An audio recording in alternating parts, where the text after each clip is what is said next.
Good morning. Class 7 विषय SST अध्याय 4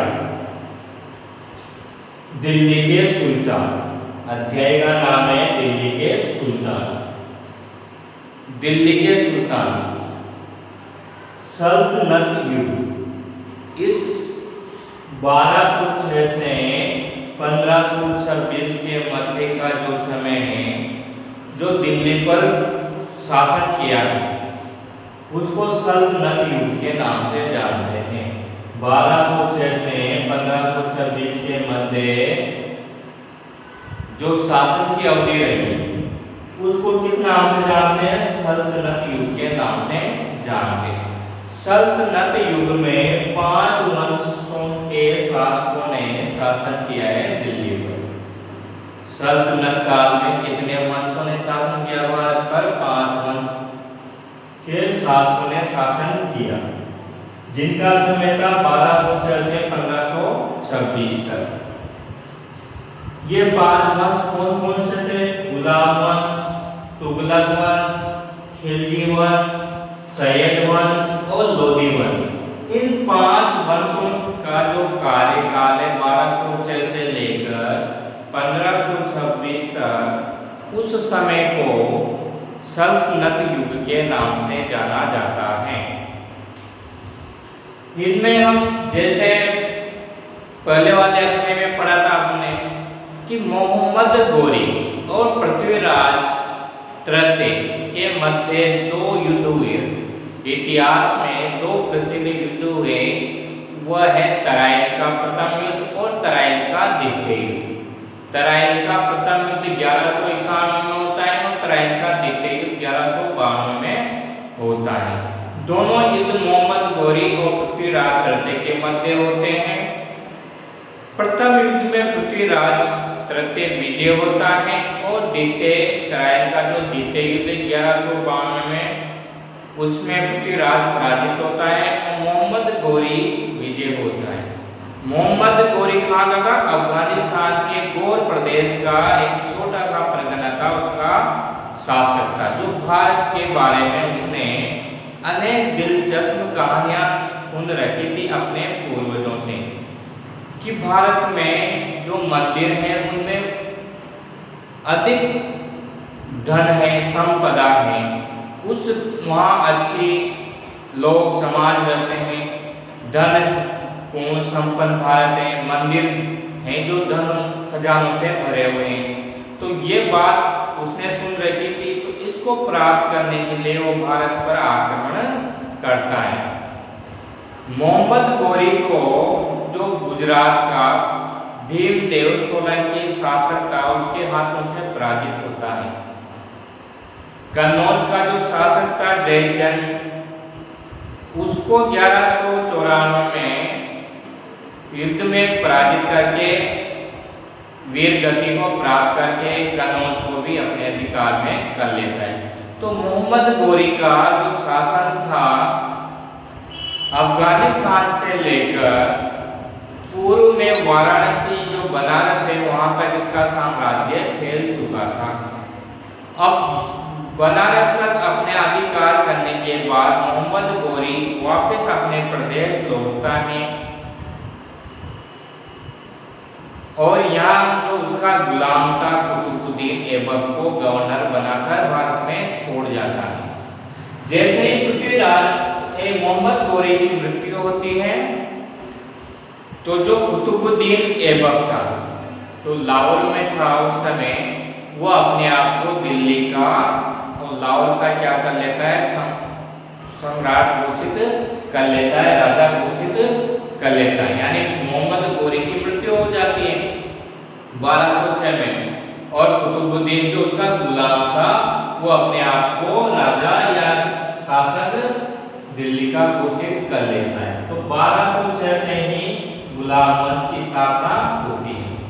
1200 पर गुलाम वंश का पहला शासक कौन आता है? कुतुबुद्दीन ऐबक आता है। कुतुबुद्दीन ऐबक क्या है? गुलाम वंश का प्रथम शासक है। गुलाम क्यों कहा था? क्योंकि इन्होंने इनके अधीन क्या करते थे? ये इनके गुलाम थे और शासन करते थे। 1206 से 1210 किया। लाहौर पर इसने अपना राज्याभिषेक किया। यानी 4 वर्ष कुतुबुद्दीन ऐबक ने शासन किया। गुलाम वंश की स्थापना किसने की थी? कुतुबुद्दीन ऐबक ने की थी। अब देखो कुतुबुद्दीन ऐबक को लाख बख्श भी कहा जाता है। कुतुबुद्दीन ऐबक को क्या कहा जाता है? लाख बख्श के नाम से भी जाना जाता है, क्योंकि हिंदू और मुस्लिम के जो धर्म के लोग थे उनको दान किया करता था। अधिक दान देने के कारण इसको लाख बख्श कहा जाता है। कुतुबुद्दीन क्या करता था? अधिक दान करता था, इसलिए इसको इतिहास में लाख बख्श के नाम से जाना जाता है। कुतुबुद्दीन को स्थापत्य कला में शौक था। उसने अनेक इस क्षेत्र में कार्य किए।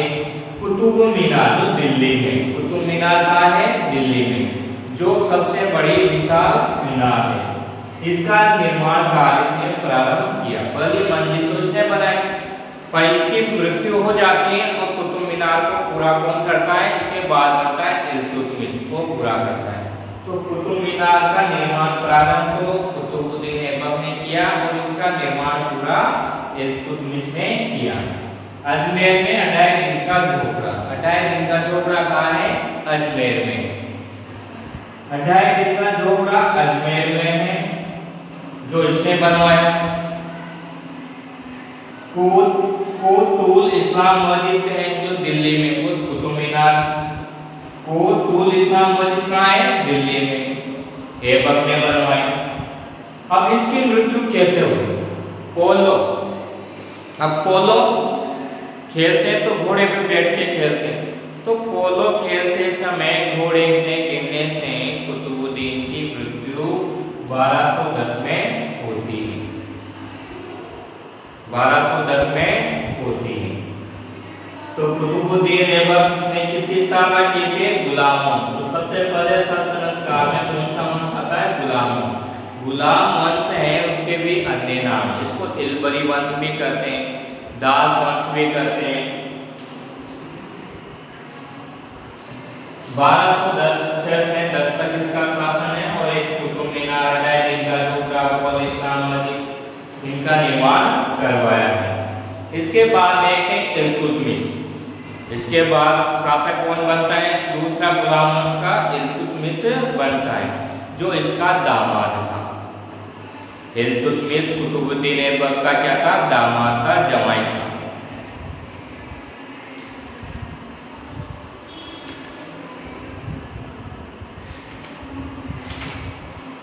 अब इल्तुतमिश ये भी एक गुलाम था। 1210 में कुतुबुद्दीन ऐबक का उत्तराधिकारी बना। कुतुबुद्दीन ऐबक की मृत्यु कब हो गई थी? 1210 में पोलो खेलते समय हो गई थी घोड़े से गिरने।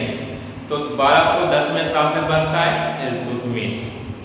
उसने भारत में मुस्लिम शासन का वास्तविक संस्थापक माना जाता है। गुलाम वंश का वास्तविक संस्थापक कौन है? इल्तुतमिश। गुलाम वंश की स्थापना तो किसने की थी? कुतुबुद्दीन ऐबक ने की। पर गुलाम वंश का वास्तविक संस्थापक कौन है? इल्तुतमिश। क्वेश्चन आ जाए कि गुलाम वंश का वास्तविक संस्थापक कौन है? तो इल्तुतमिश है। उसने 26 वर्ष तक शासन किया। कितने वर्ष किया? 26 वर्ष तक। इल्तुतमिश का शासन कितने वर्ष रहा? 26 वर्ष तक शासन किया। अपनी नीति कुशलता अपने साम्राज्य को मंगोल आक्रमण चंगेज खां के क्रोध से बचाया। इसके समय जो मंगोल वंश का शासक था चंगेज खां, उसने दिल्ली पर आक्रमण किया तो उसने उसे पराजित किया। 1229 में बगदाद के खलीफा ने उससे हिंदुस्तान के सुल्तान की उपाधि दी। हिंदुस्तान का सुल्तान की उपाधि किसने प्राप्त की है? इल्तुतमिश ने। हिंदुस्तान का सुल्तान किसको कहा जाता है? इल्तुतमिश को कहा जाता है। हिंदुस्तान का सुल्तान की उपाधि किसने दी थी? बगदाद का खलीफा था। धार्मिक गुरु होता है खलीफा, उसने ये उपाधि को दी थी।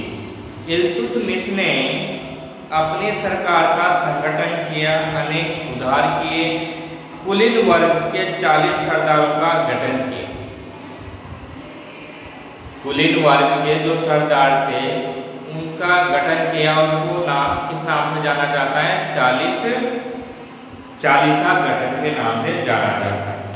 अपने साम्राज्य को अनेक एकता में बांटा, यानी जो शासन था उसको एकता यानी राज्य में विभाजित कर दिया। चांदी के सिक्के जिन्हें टका कहा जाता था, चांदी के सिक्के चलाए तो चांदी के सिक्के को क्या कहा जाता था? टका कहा जाता था। तांबे के सिक्के थे जिन्हें जित्तल कहा जाता था, चांदी के सिक्के को तो टका और तांबे से बने हुए को जित्तल कहा जाता था। मुद्रा के रूप में प्रचलित किया। कुतुब मीनार का निर्माण कार्य पूरा किया। प्रारंभ तो किसने किया था? ऐबक ने किया था। पूरा किसने किया? इल्तुतमिश ने किया। जिसे कुतुबुद्दीन ऐबक ने प्रारंभ किया था उसने 1236 में उसकी मृत्यु हो गई। इल्तुतमिश ने कितने वर्ष शासन किया है? 24 वर्ष, यानी 1210 से लेकर 1236 तक इसने शासन किया। इल्तुतमिश ने अपने पुत्र की बजाय अपनी पुत्री रजिया को सुल्तान बनाया, क्योंकि इल्तुतमिश के जो पुत्र थे वो शासक बनने के योग्य नहीं थे, शासक बनने के उनमें गुण नहीं थे।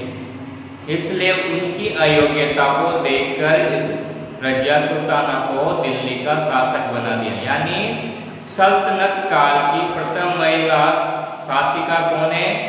रजिया सुल्ताना।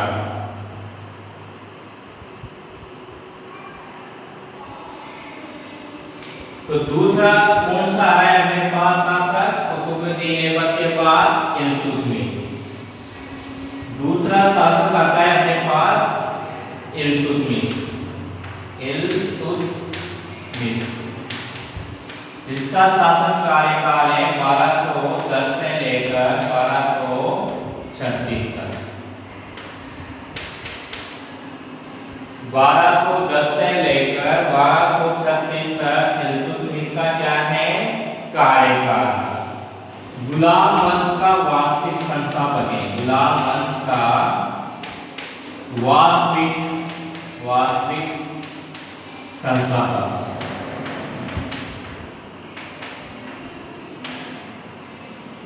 गुलाम वंश का संस्थापक तो कौन था? कुतुबुद्दीन ऐबक था।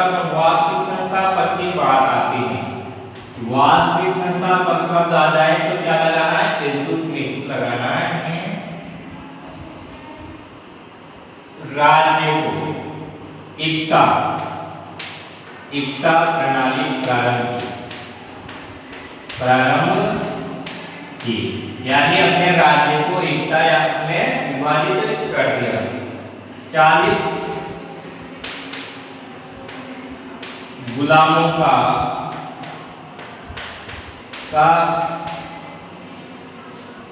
संगठन किया। एक संस्था बनाई 40 गुलामों की, जो सरदार थे। 40 गुलामों का संगठन किसने किया? इल्तुतमिश ने किया। इसके समय देखो चांदी का सिक्का चल रहा था। चांदी का सिक्का को क्या कहा जाता था? टका कहा जाता था। क्या कहा जाता था? टका।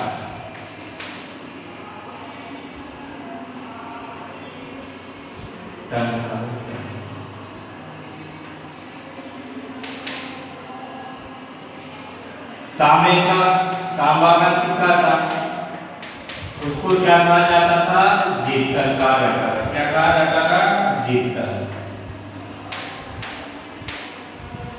इल्तुतमिश ने चांदी और तांबे के जो सिक्के चलाए थे, तो चांदी का सिक्का टका कहा जाता था और तांबा का सिक्का जित्तल कहा जाता था।